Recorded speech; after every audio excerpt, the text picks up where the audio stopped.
Neil from Essex here today to cover a new entry into New Holland's line of compact wheel loaders. Behind me here is a new W100 loader and a very special loader. This is the only one in North America right now. It's a prototype, and we're going to have an opportunity today to walk around this very special machine. Essex, a helping hand with your land. So first, a little bit about compact wheel loaders as a market.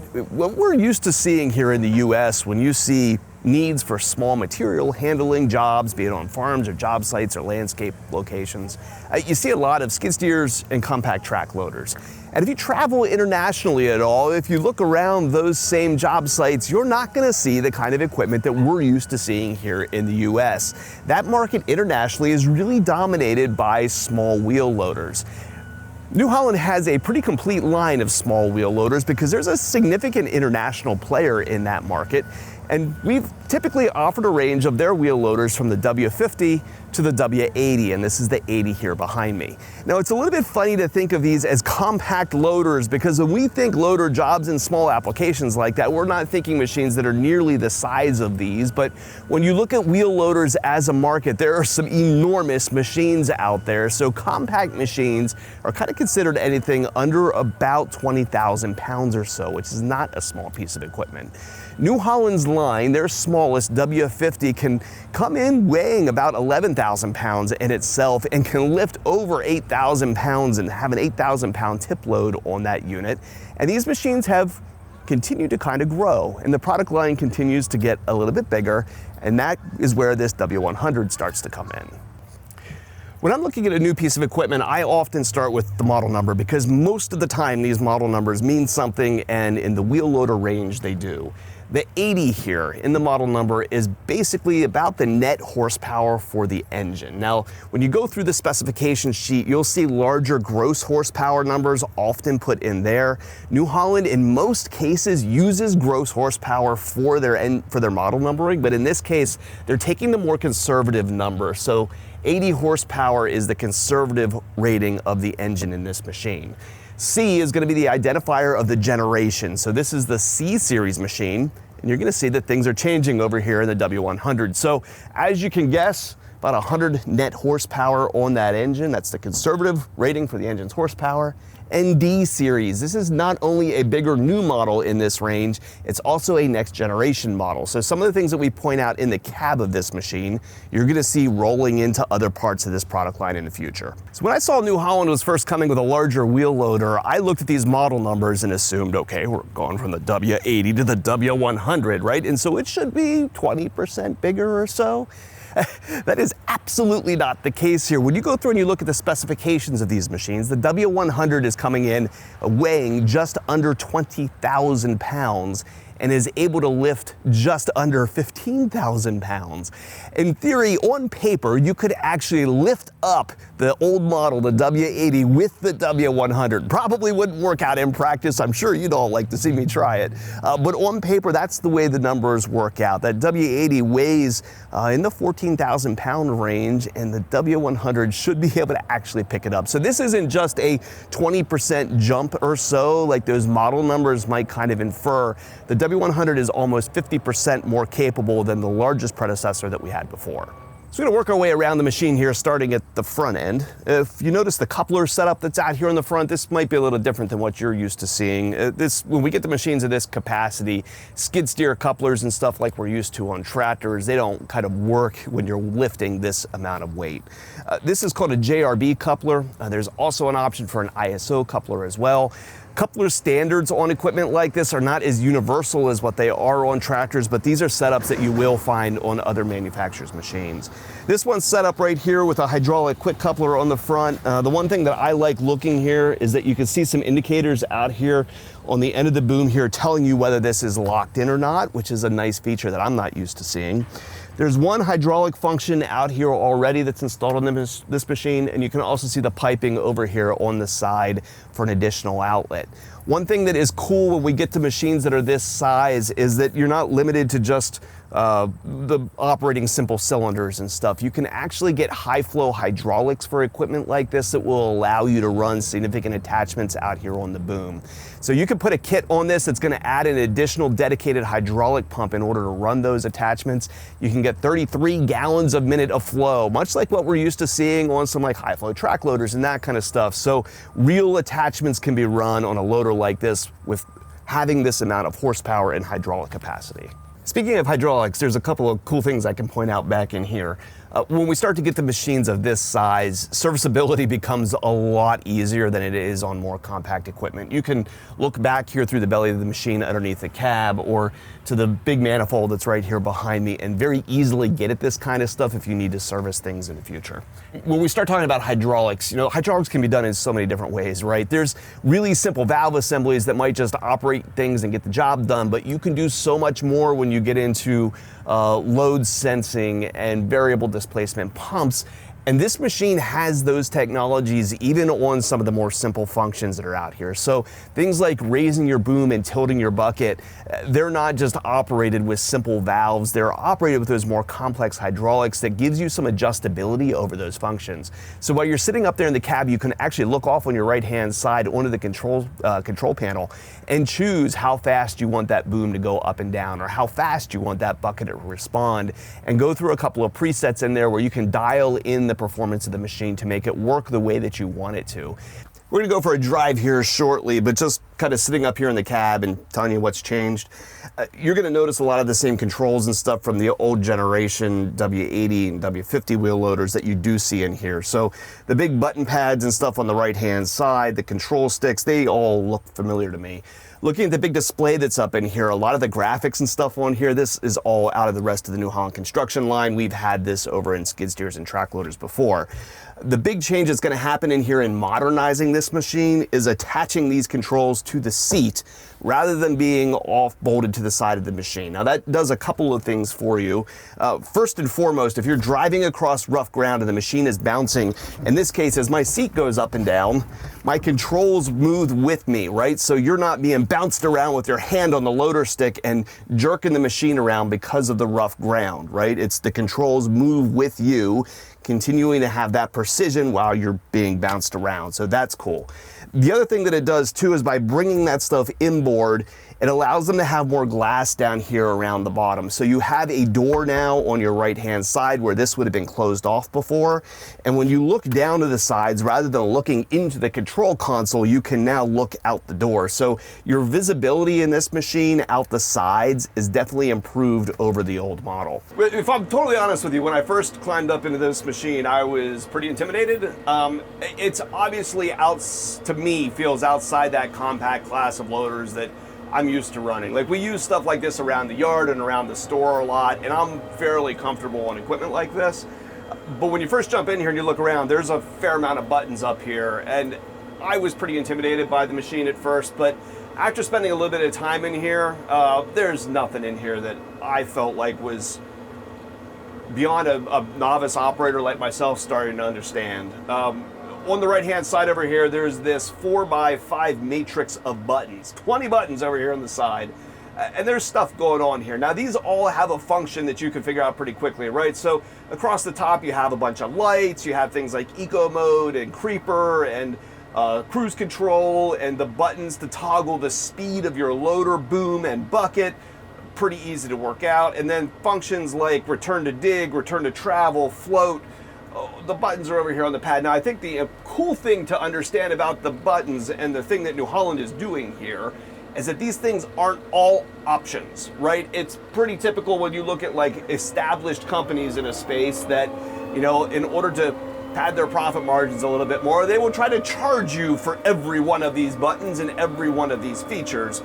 Being that New Holland is kind of getting into this space here and entering a new category, in order to reduce the amount of equipment that's sitting out there in the market and the number of SKUs that there are, there's a lot of standard features on this machine. So all of this stuff, by and large, except for things like the high flow hydraulics that we talked about, you're gonna find are mostly standard. So that's cool. Most of the stuff that's over here on my right-hand console.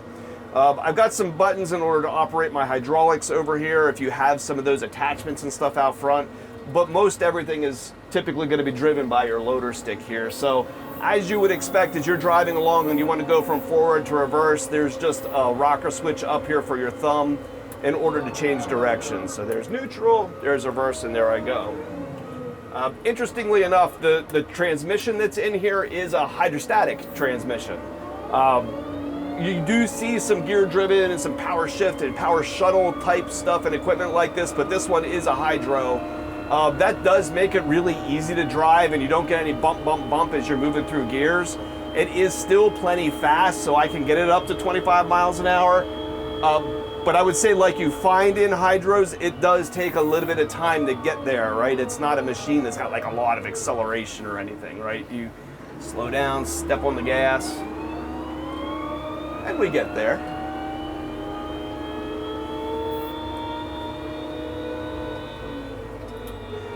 As far as the loader stick goes, I just have it set up with pallet forks on here right now.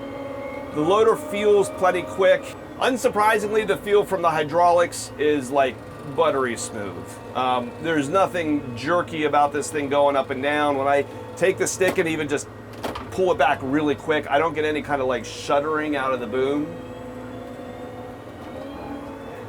And if I go through here and I toggle my speeds over here on the side, I do have that kind of selectability of how quick I want that boom to run.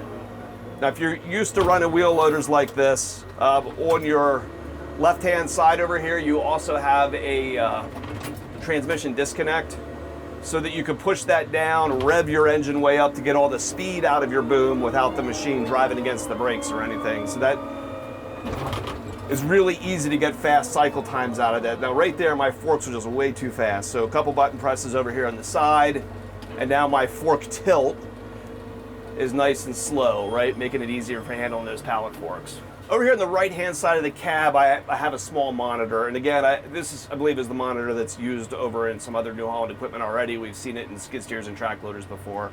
The display is laid out a little bit differently though. Different indicators and stuff on here to kind of match what's in the machine.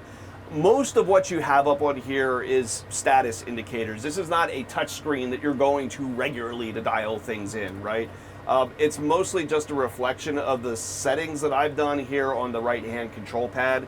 But if you use this big jog dial here in the middle, there are a couple of other things that you can drill into. So if you want to see things like logs of error codes that the machine may have thrown, status indicators, adjustments for your hydraulics if you want to dial some flows up and down, that's done better on a screen like this than it is with a button over here on the side. So it is used for that. It also has a backup camera on it. As soon as you put the thing into reverse, it'll pop a backup camera on the screen so that you can see if anything is behind you. So I always watch how screens are done in this kind of thing. I think they can be implemented well, but they can also do too much with them too, much like you've probably frustrated with in your car or truck, right? When they put too much stuff in there. This is the kind of balance that I typically like to see, where we're using the screen for the good stuff, but when it comes to operating the machine, you're pushing buttons, you're turning keys, you're not punching at the screen with your grubby fingers all the time in order to try to find things. One of the things I think is really notable about this machine is it still feels compact. And maybe this is one place that compact still makes sense for this thing. So I'm over here running around in the equipment yard, and when we're going back here through some of these tight rows and we're making like corners between rows and stuff, it's not bad to drive around. The articulation is still really tight. And if you look at the proportions of this machine on paper, right? I said it took a 50% jump in terms of its capacities, right? It didn't take a 50% jump in terms of its size. So yes, it's a little bit longer, it's a little bit higher by like a foot or so in most every proportion. But this doesn't feel like big and clumsy driving around over here. You'll notice too that I was talking earlier about the controls bouncing with the operator. This is a great example of that. So as I'm driving back through this rough stony lot, you can see me bouncing and you can see my controls moving with the machine. That goes a long way to prevent me from making like jerky unintended movements as the machine bangs around.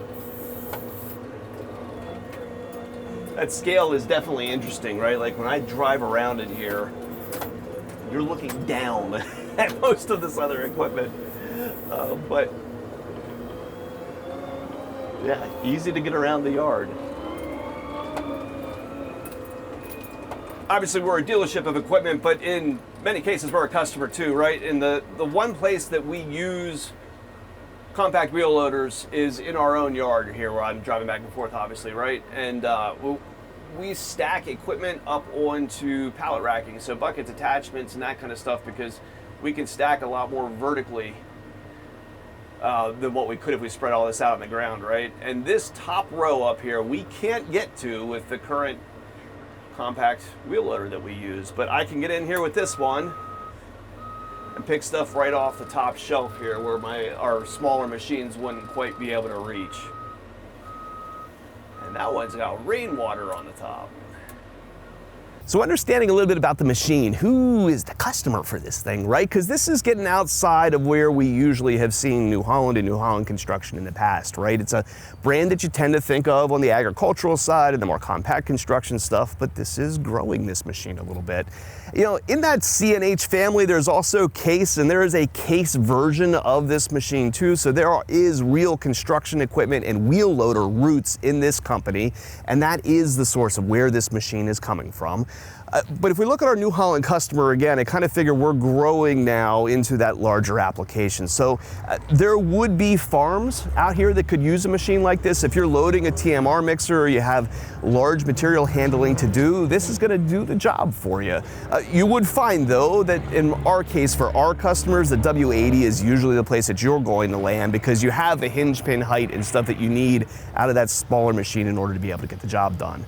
We definitely have a lot of municipal customers too that would benefit from equipment like this. This is a size that you can use for a lot of work around your yards and your townships and that kind of stuff without having to get in to the bulk and the heft of a full-size machine. Obviously, this smaller unit is really capable. It's going to come in at a good price point and help you be able to get those jobs done. Any kind of like stone quarries, landscape yards, that kind of stuff, again, that big material handling tasks are going to be great for a machine like this. And with the hydraulic capacity, some of those tool carrier type things we can definitely do too.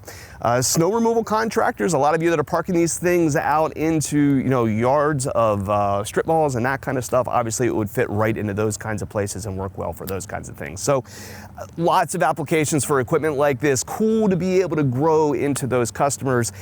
And one thing I think you ought to think through too, when you're thinking of the dealership that you want to buy these kinds of things from, dealerships like Messick's that are used to dealing with farmers in the ag space understand what it takes for uptime, but also understand value a little bit more. You're going to find some aggressive pricing from ag dealers when it comes to construction equipment, and if you need to get things repaired, you're going to find our labor rates to generally be dramatically cheaper than the vendors who focus specifically on construction equipment. So we know what uptime looks like, especially dealing in the farm community. We have the guys that are able to come out and work on that equipment, and you're going to find the value of what you get from dealerships like ourselves to be really impressive. It is always super exciting for us to be able to grow into new markets, to be able to find the customers that we have that are growing and could use equipment that's just a little bit larger than what they had in the past. And New Holland Construction is hooking us up with a whole bunch of new ways to be able to do that, and it's an exciting time to kind of be paying attention to what this brand is doing. So shopping for a piece of equipment like this, or if you've got parts and service needs for a machine you've already got, give us a call at Messick's. We're available at 800-222-3373 or online at messicks.com. That you can switch. No, you can't. Okay, cut the part about the self-leveling, because it was doing it by itself.